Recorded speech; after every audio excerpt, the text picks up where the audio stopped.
So I think the work on Africa, treating Africa not as a basket case that, you just do what you can with humanitarian assistance, but a place that could be governed better. If you stop getting so many presidents for life and you stop feeding corruption, that this is a continent that's better off, I think, because of those efforts.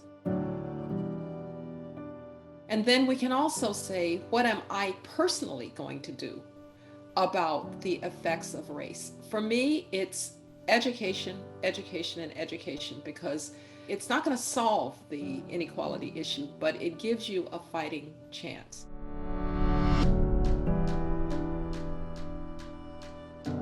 Welcome to Straight Talk, a podcast about big ideas featuring candid discussions with some of the world's foremost thinkers and doers.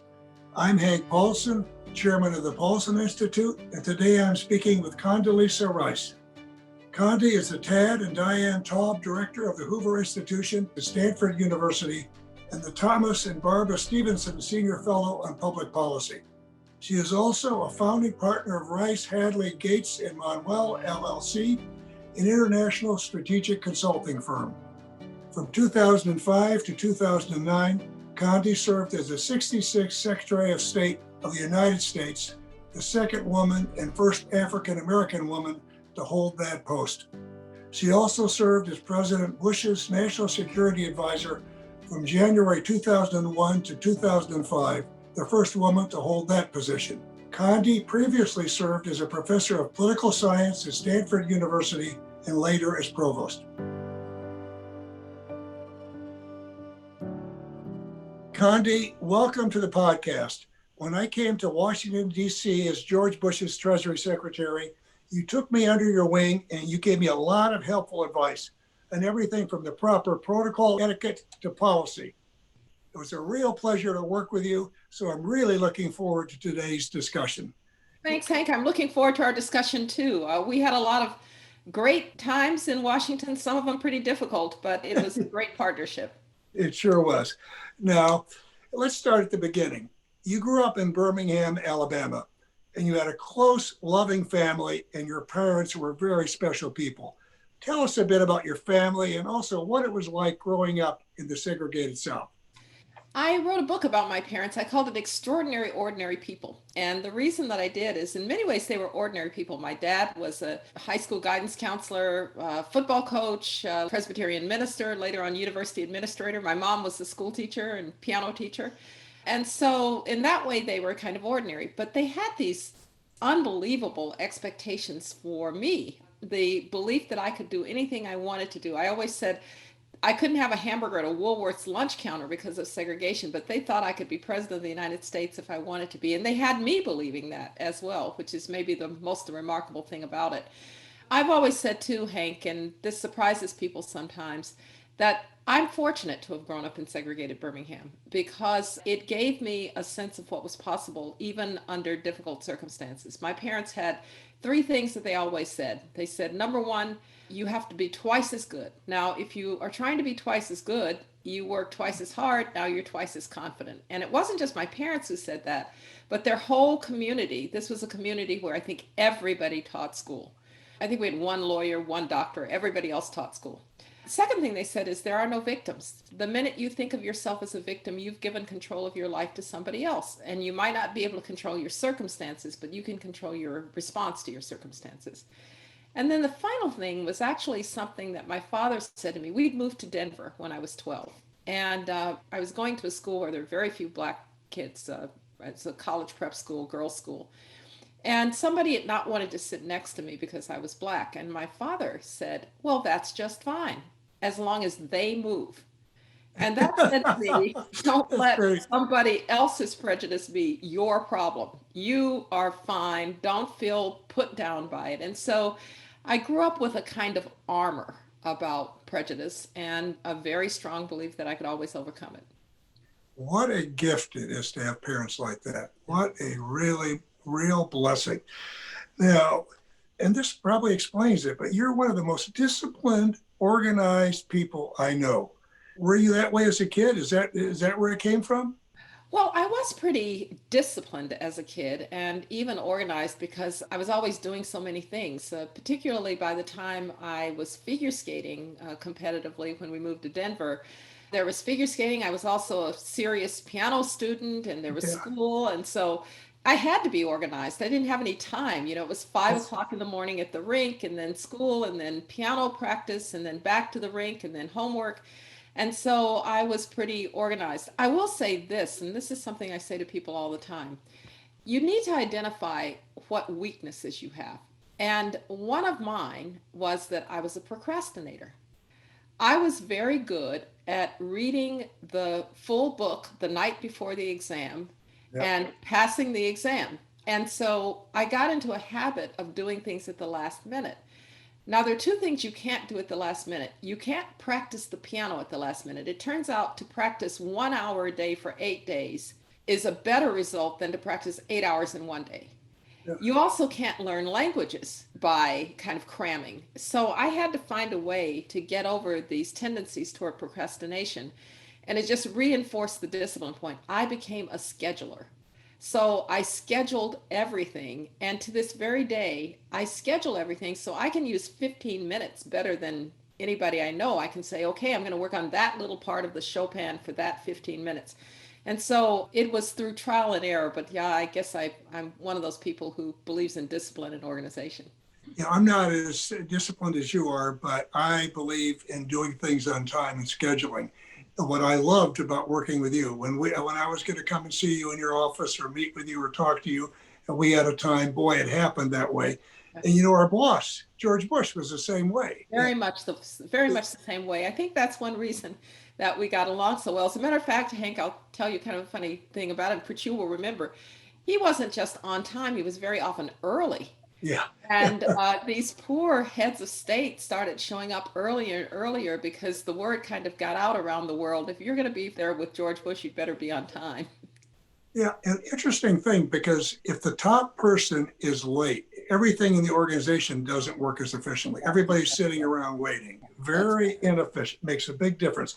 You probably answered this when you said, your parents had you believing, even though you couldn't get a hamburger at the Woolworth counter, that you could be president of the United States. But your aspirations, did you ever really dream or set your sights on doing something like becoming the first Black woman to be the Secretary of State? I wanted to be Van Cliburn when I was young. Yeah. My ambition was to be a great concert pianist and play Carnegie Hall. I started studying piano at the age of 3. And I was always going to be a great concert pianist. And it was only that epiphany when I went to the Aspen Music Festival School in the summer after my sophomore year. I was a piano performance major. And Hank, I met these kids who could play from sight everything it had taken me all year to learn. And they were 12 and I was 17. And I thought, I'm about to end up teaching 13-year-olds to murder Beethoven. Maybe I'd better do something else. And that's when I went back. I wandered into a course in international politics. It was taught by Joseph Corbell, Madeleine Albright's father. Yeah. And I found what I wanted to do. But no, my ambition was to be a great concert pianist. The international came a bit later in life. It's a little bit like me. I was going to be a dual major in English and math. And after I took about my 5th advanced math course at Dartmouth, I decided I was going to focus on English when I had to start memorizing. Yes. So, but let's talk a bit about piano, because you are an accomplished pianist. So talk about the role of music in your life, because even though you gave up on being a concert pianist, I remember, in government, you were getting up at 4 or 4:30 to play the piano. Do you still do that? I still play. So I really loved playing the piano, and I wanted to learn from the time I was 3. My grandmother taught piano lessons. My mother, grandmother, great grandmother were all pianists. And so I learned because it was kind of the family business, but I loved it. After I decided not to be a major, I sort of dropped out of it for a while. I taught piano lessons to make money in graduate school, something I'd said I never was going to do. I accompanied a little bit because that's the way you could make money. It was better than waiting tables. It was a sort of totally instrumental thing to do. But funny enough, when I came out to Stanford, didn't even bring my piano with me. But when I became provost of the university in 1993, the dean of the law school was a violist. And he said that he had a chamber music group, but I come start playing with them. And that's how I got back into playing.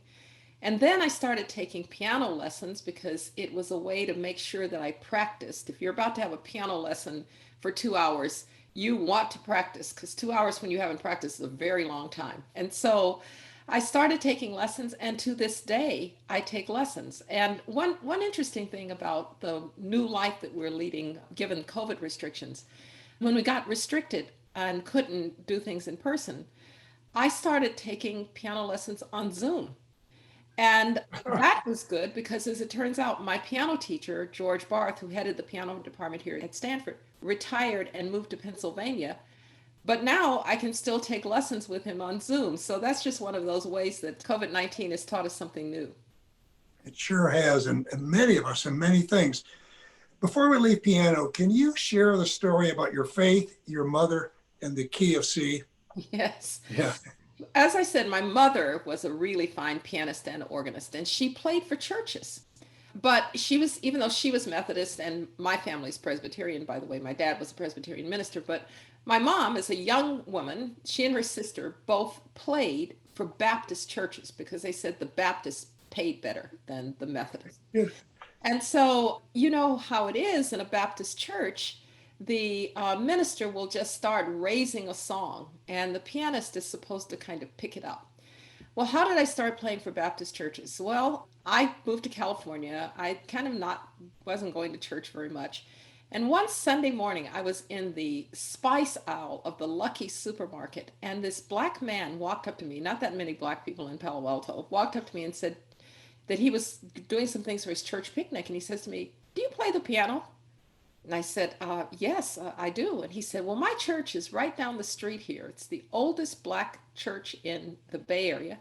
We need somebody to play the piano. Would you come play? Well, now I'm thinking to myself, okay, the long arm of the Lord is reaching into the Lucky supermarket to get me back to church. So I started playing, but this minister would just start a song. Call my mother. I said, Mother, he just starts singing in no known key. What am I supposed to do? And she said, honey, play in C and he'll come back to you. And sure enough, it turns out if you play in C, which is the foundational key, people come back. So that's how I got back to going to church, was thanks to the Lucky supermarket. Wow, amazing.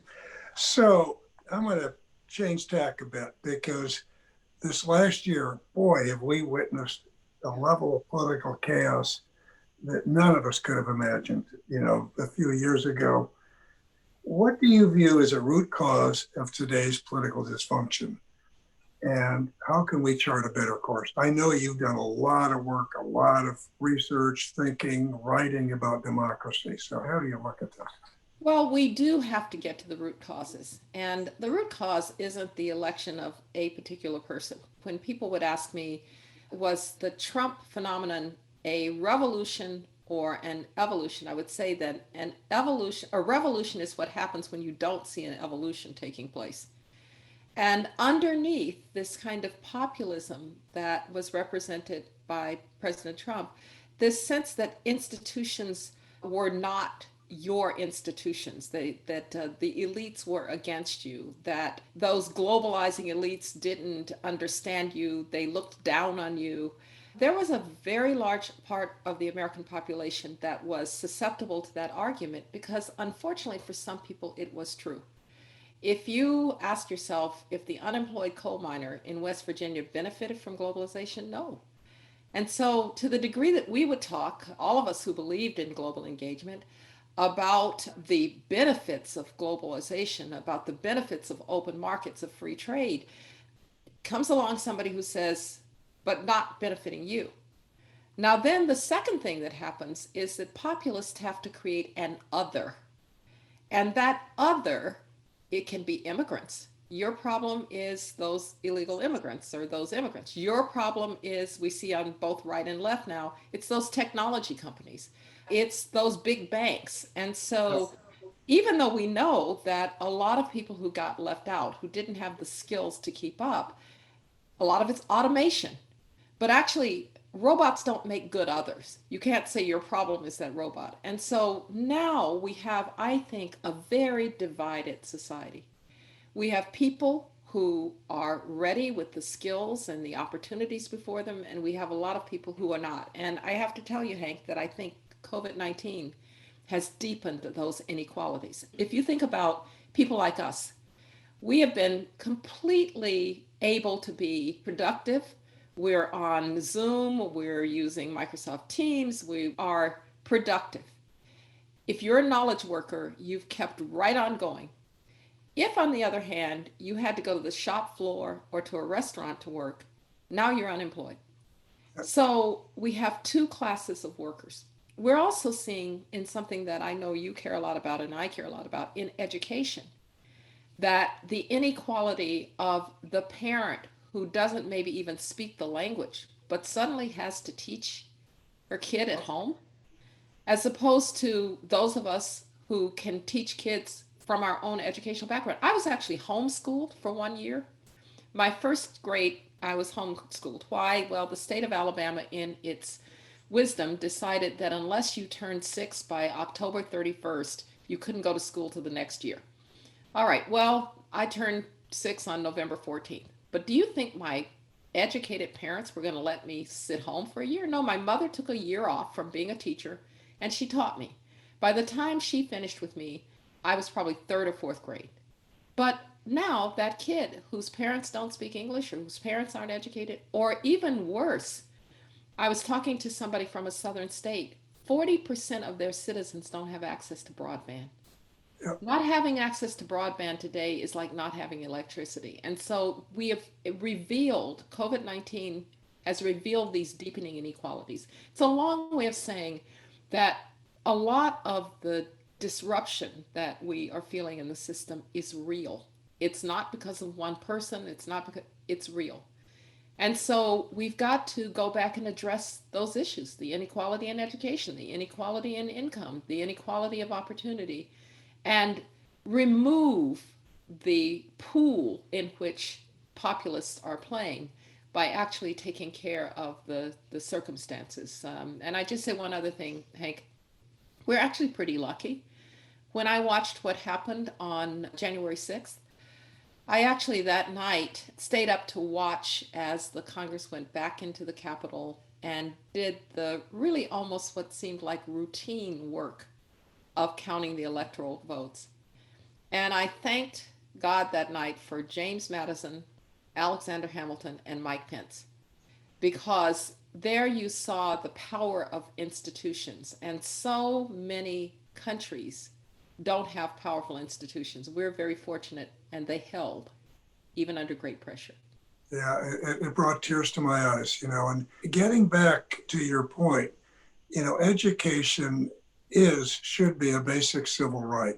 Yes. And the other thing that's been terrible during COVID is, we have states that are opening bars and schools aren't open. Right. It just is a travesty, just a travesty. I mean, why shouldn't all the teachers be vaccinated first? Why shouldn't they have been open? It's just so hard to understand. Now, you haven't just seen the problem, you're working to do something about it. So you've recently teamed up with former Vice President Al Gore on a new initiative at Vanderbilt University that focuses on bridging the partisan divide. Yes. Talk about this and what are you hoping to accomplish? Well, this Vanderbilt project is really to try to bring people around the table who I think if we get beneath policy differences, and we have real policy differences, but we share values about democracy, about representative government, about opportunity, and we need to start to build on those shared values for some ideas that would bring us together rather than tear us apart. And I'll tell you, the conversations that we are having are great conversations. John Meacham is a terrific person who's involved. But I will tell you this, we need to do more than talk about our unity. And one idea that I think whose time has come is national service. We don't know each other anymore. I talked about the elite quote, ordinary people divide. I remember when 2016 happened and President Trump was elected, it was almost as if people on the coast and elites wanted to have an anthropological dig about their citizens. The Hillbilly Elegy was the most famous book. And why? Well, I need to understand what those people in Alabama think. Who are they? Well, when you have to do anthropology on your fellow citizens, it means we've stopped knowing each other. We used to know each other through military service. We used to know each other through religious institutions. Increasingly, people live behind their gated communities, send their kids to different schools than the poor, get their health care in ways that the poor cannot get their health care. And what we do then is we don't know each other. And so national service, I have a lot of students who are going to take a gap year because they don't want to learn remotely. So how about a gap year where you go and serve someplace, not in the military, not necessarily in the military, you go and serve someplace where you'll get to know people who are not like you. I think it would be a great thing for us to do. And it brings people together. I strongly agree with that. And how many times have we seen it when someone with a different background, when you have a chance to work together, whether it's in a company, whether the military or whatever, it just makes a big difference. And we're going to need to do this. We do. Now, Could I just, on that point, I just wanted to add, you played football. That sports is one place where people do come together. When you watch those teams and you see, even in places that used to be quite segregated, like Alabama, you watch the Crimson Tide play, it's black players, white players. I'm sure they've come from very different backgrounds, but for that moment, they've got a common goal. And so we need to find those opportunities, those activities that give us common goals. absolutely. Now, let's talk about something else, which is related. You have a very unique perspective on the issues America has been grappling with around social justice and race. There's a lot of talk today, and it's really needed. But what do you think is missing from today's national conversation? How far have we come in addressing these issues? Because you saw them up close and personal a long time ago in Alabama. And what do we need to do to make more progress? First, to admit that we have made progress. When I hear people say, well, no, we haven't made any progress, first of all, that's just dispiriting. Okay, if we haven't made any progress, why try? Well, of course we've made progress. I always go back to the image of taking the oath of office for Secretary of State in front of a portrait of Benjamin Franklin, sworn in by a Jewish woman Supreme Court Justice, the late Ruth Bader Ginsburg. And I say, you want to tell me we haven't made progress? What would old Ben have thought of this, right? So we have made progress. But we have to admit that our country had a birth defect of slavery, and it marked us. It marks us even today. And we see color when we see each other. We're not going to be colorblind. But we can get to the place where even if I see color, it doesn't purport to tell me everything about that person. It doesn't tell me what they're capable of. It doesn't tell me what they think. It doesn't tell me what their background might be. And so now we can begin to engage each other, to know more about each other as individuals, even recognizing that we have this overarching element of race in our society. And then we can also say, what am I personally going to do about the effects of race? For me, it's education, education, and education, because it's not going to solve the inequality issue, but it gives you a fighting chance. And I believe that if each of us, all 300 million of us plus, has something that we want to do, when you say something like systemic racism, it sounds too big. Systemic racism is somebody else's problem to solve, because it must be a government program or it must be some law. Those are all important too. But our individual efforts to just chip away at the racialization of our society is, I think, the most important thing we can do. Amen. Now let's talk about foreign policy, something you know a little about. Now, what do you see as the most important international priorities? The world is a pretty dangerous place right now. And how do you see the global order evolving over the next decade?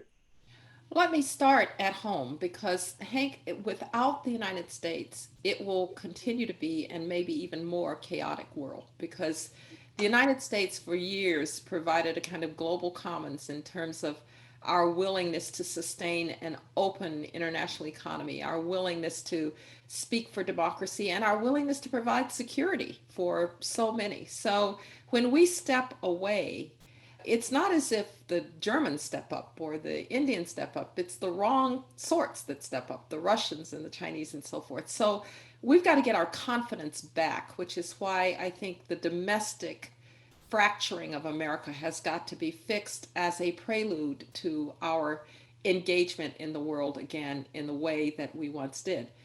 But let's say that we're able to do that. Now, what does the world look like? Well, first and foremost, there is the challenge of China. You and I are both we're a part of a movement that believed that if you could integrate China into the international economy, even well before, by the way, their laws and their practices actually conformed with the WTO, if we could integrate them, ultimately that would be good for the international economy and it would make China a responsible member of that international economy. And it would, by the way, maybe even start to change China's course domestically and internationally. Now, I still believe that it was the right thing to do. When people say to me, well, did we make a mistake? So what? You're going to leave 1.3 billion people outside of the system? Was that the right decision? No. But we all have to admit that we're a bit disappointed that we didn't get the responses from China, particularly protection of intellectual property, the preferencing of national champions over foreign competition, whole parts of the economy that are still closed to foreign competition. And now it looks like the utilization of the mobilization of frontier technologies like AI and quantum computing for military purposes, for social control, for a growth of a more authoritarian China. There is great disappointment about that. But disappointment isn't a policy. So, how do we think about the policy? It's going to have to do something we're not particularly good at, which is nuance. On the one hand, there are things where we have to confront the freedom of navigation in the South China Sea, hands off Taiwan, we have to confront. We have to keep our military capabilities capable of being the peacemaker in the Asia Pacific. But we also need to cooperate with the Chinese on climate change, on North Korea. So there are those elements. In the middle, a whole sphere of what are we going to do with each other economically? The two largest economies can't be at war with one another. There will be some elements. We're going to be separate internets. Their view of the internet and our view of the internet are irreconcilable. And I think in all of this, we need to better mobilize our allies and bring them in. You know, I'm not one for loyalty tests with our allies. Choose either China or the United States. The United States is fortunate. We've got more friends and allies than any great power in human history. And they're powerful allies, Japan and South Korea and Australia. I mean, the Australians, by the way, are my favorites because everybody else, the Secretary of State is the 911 for the world. Can you come fix this? The Australians would call you up and say, we've got this, mate. You know, there's a problem in the Marshall Islands. We'll solve it. We'll let you know. So Yeah. you have to love the Australians. But we've got these great allies. We then have, you know, European allies. And we have great new friends, or not new friends, but great friends like India, where our relationship is deepening in terms of defense and technology cooperation. So we have plenty to deal with China to set the context, but we're going to have to be nuanced in how we approach the Chinese. Yeah, it's interesting. And just to pile on to what you said, it's fascinating because I remember having a conversation with the head of state in China, and I was, being very critical of some of their people they're doing business with, dodgy governments, Iran, North Korea, and so on. And he said to me, Hank, who are we supposed to work with? You've got all the good allies. And the other thing you said is we can't force them to choose, because I'll tell you, there's no ally I know of that's going to decouple from China economically. So if we're going to use a blunt instrument and basically say we want to constrain them, we want to decouple it. We can't realistically decouple and to try to, because, Germany just did an investment treaty with China.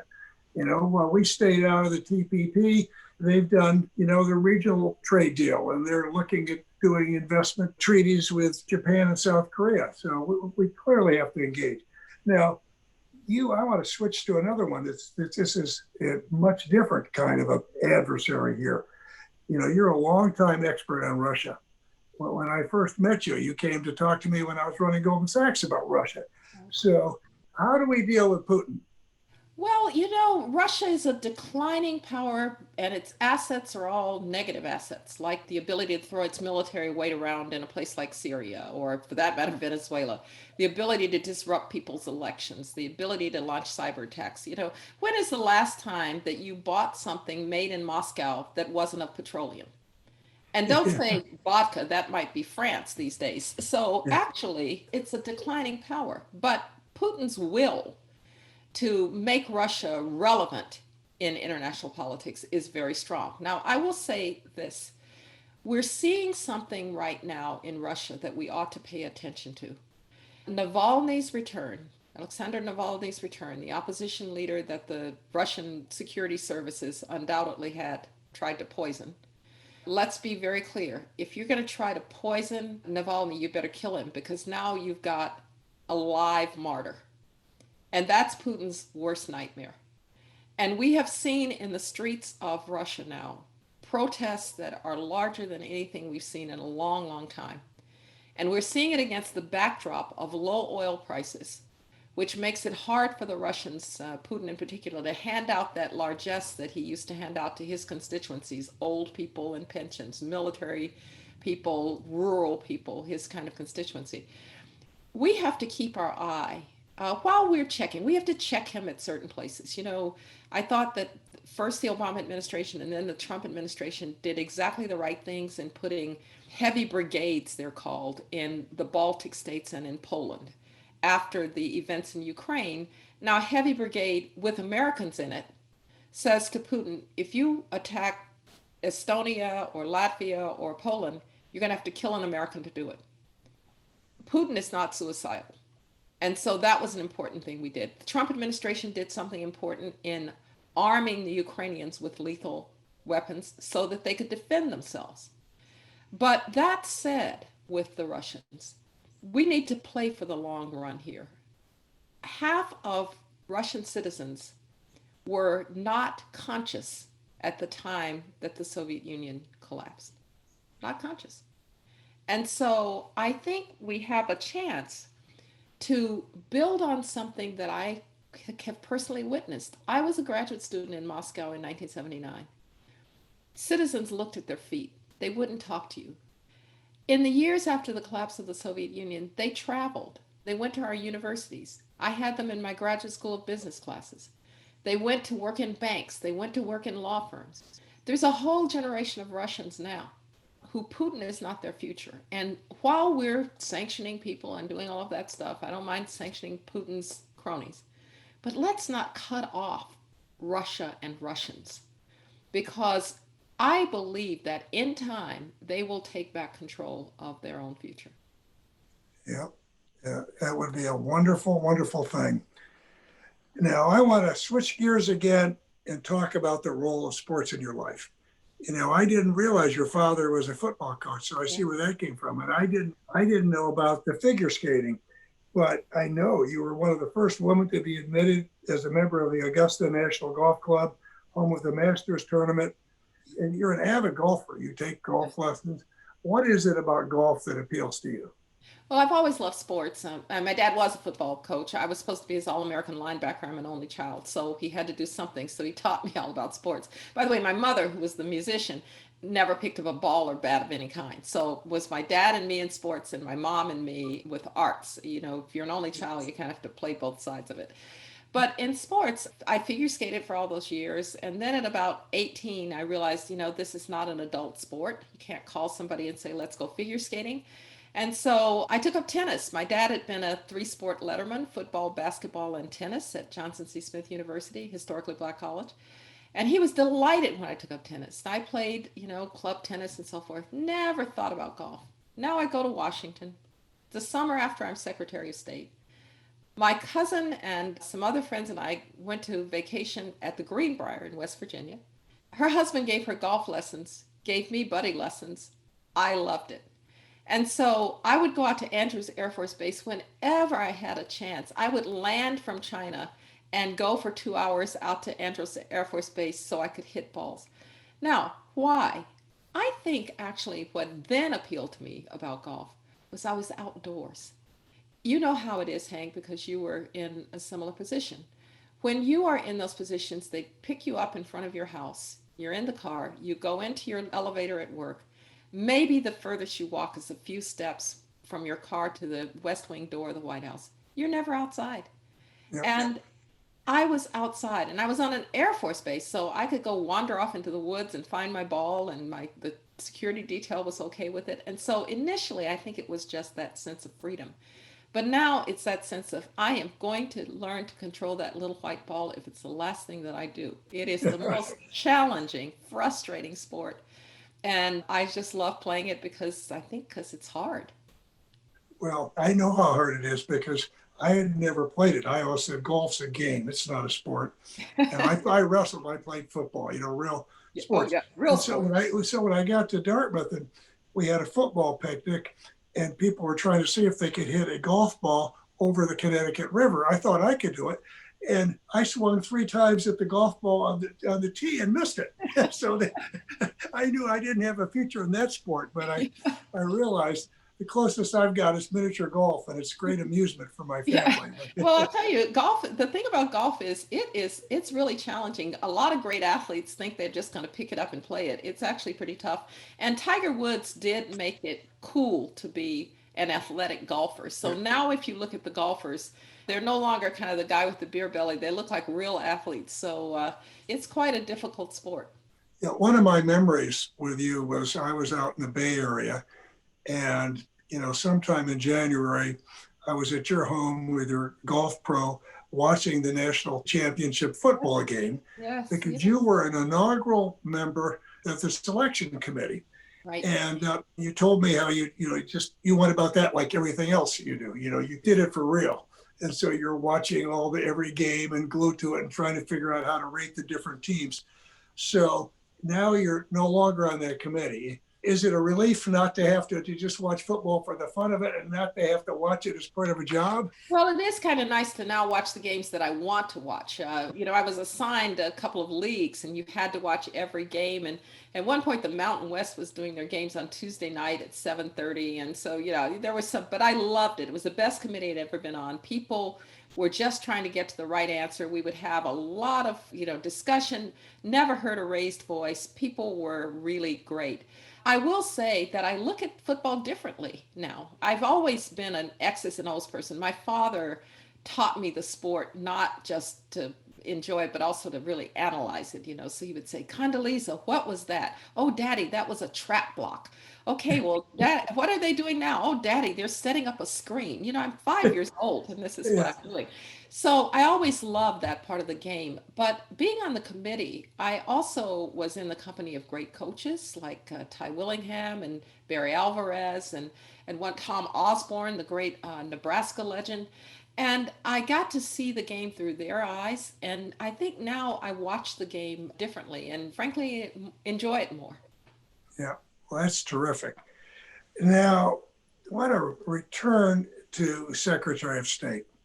So you helped the country deal with some very complex issues, involving North Korea and Iran. You negotiated a nuclear energy agreement with India. You advanced, which I really watched you do. I let you do all of those things, but human rights and democracy around the world. When you reflect back on your tenure at state, what gives you the most satisfaction, Gandhi? I think the most satisfaction is that we actually stood for the proposition that nobody should have to live in tyranny. Yeah. and made that a key part of our policy. It wasn't possible on every day to act on that. I remember going and giving a big speech in Egypt about democracy and then having to talk to Mubarak because we had to deal with the tunnels in the Gaza Strip. And so people would say, well, how can you deal with Mubarak and still talk about democracy? Well, the United States is not an NGO. You have to deal with governments that you don't like. But I think it was that strong emphasis on democracy, and not just because it was right, which it is, but also there's something that political scientists can now demonstrate. It's called the democratic peace. Democracies don't fight one another. I would also say democracies don't employ child soldiers. They don't harbor terrorists knowingly. They don't invade their neighbors. And so democracies also ultimately make the world safer. And so it would be that. And then one other thing which really, really lives on, which is the President's Emergency Plan for AIDS Relief, which really saved the whole continent. We forget that when he came into office in 2001, the continent of Africa was literally dying because the pandemic was raging across the continent. And through a sense of obligation coming in large part out of his faith, but also a sense that the United States, as he said, much has been given, much is expected, we were able to, there's still no vaccine, but to begin to provide antiretrovirals to a whole continent, to the 15 most affected countries. And one of the things that we did, Hank, was we built out healthcare systems for those countries so that they could deliver the antiretrovirals, sometimes by bicycle out into the bush. Yeah. And to this day, those healthcare systems still are operating and are helping them deal, for instance, today with the coronavirus. And so, yes, I'm grateful, having been National Security Advisor on September 11th, that we didn't have another attack. I'm grateful that we were able to set up the kind of apparatus for counterterrorism that we have today. I'm glad that we gave the Iraqis a chance at democracy, and, they're still trying. But more than anything, I think America is best when it shows not just its power, but its compassion. And the AIDS relief really showed the compassion. It's fascinating because I was talking to Bono the other day, Yeah. and he's a big fan of President Bush, of you, and the whole team. And he said that you guys saved 20 million lives in Africa. Now, I don't know where that number came from, but just to even think about it, it's just mind boggling. What an accomplishment. Yes, and something that I think lives on. And we also did a lot of work on associated diseases, things that happened from malaria and the like. And so I think one thing that George W. Bush gets a lot of credit for in Africa, but maybe not in the United States, is how much Africa was at the center of our foreign policy agenda. We increased foreign assistance to Africa by factor 4. Colin Powell helped to end the civil war in Sudan. We ended the civil war in Liberia. We forgave debt for heavily indebted African countries. We advocated for girls' education in those countries.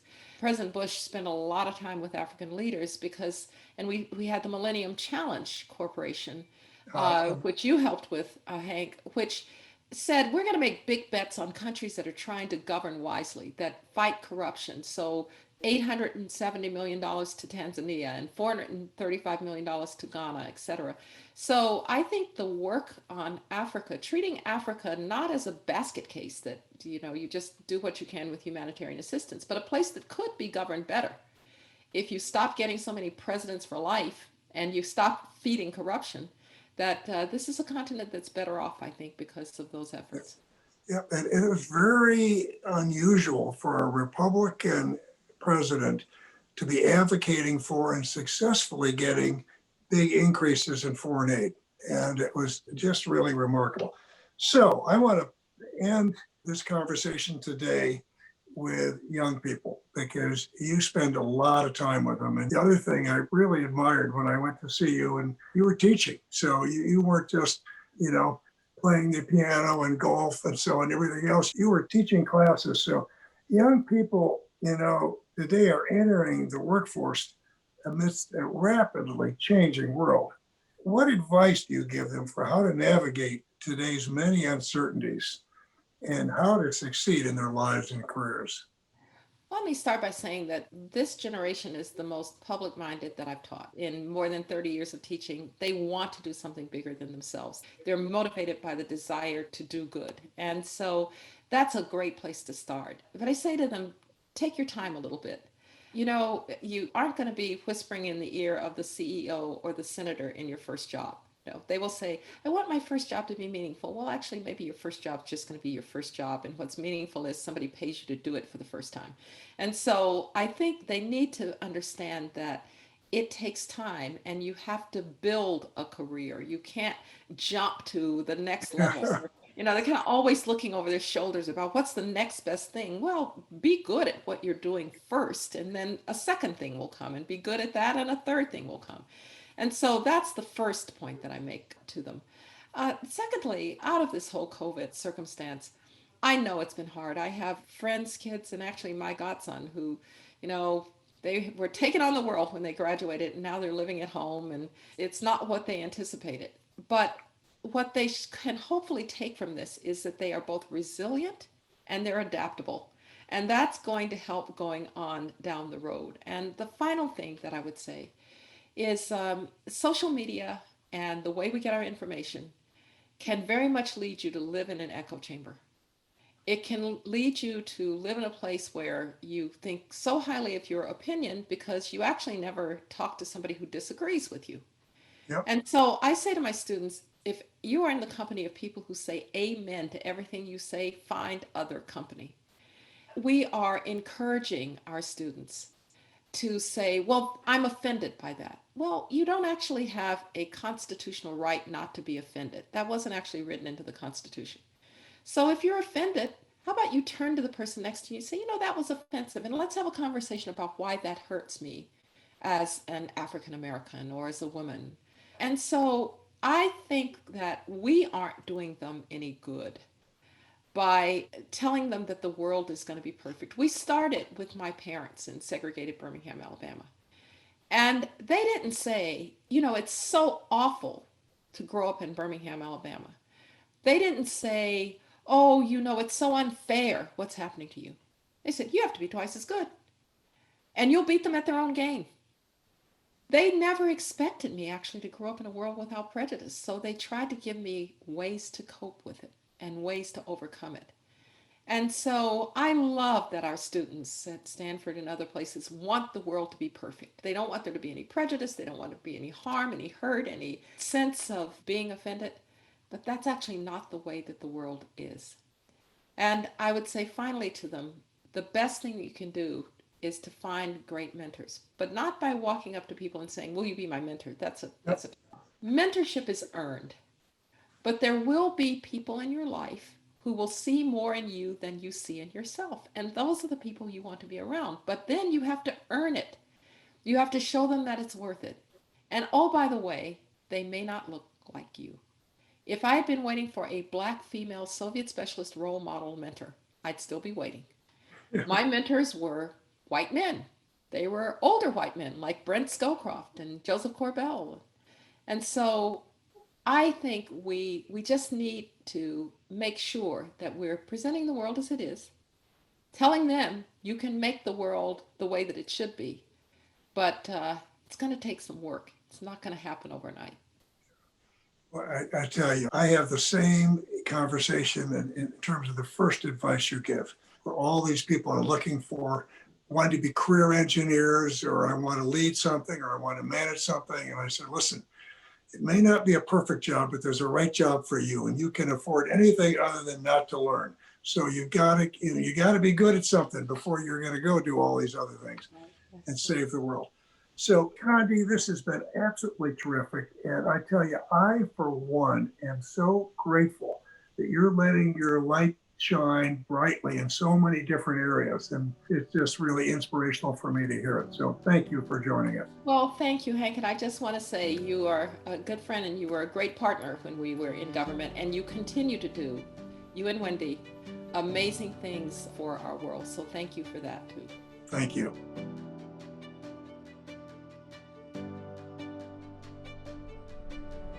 You have listened to Straight Talk with Hank Paulson, a podcast of the Paulson Institute. To find more episodes from leading thinkers and doers, please visit paulsoninstitute.org/straight talk or download on Apple, Google Play, Spotify, and Stitcher. And don't forget to rate and subscribe. Thank you for listening, and see you next time.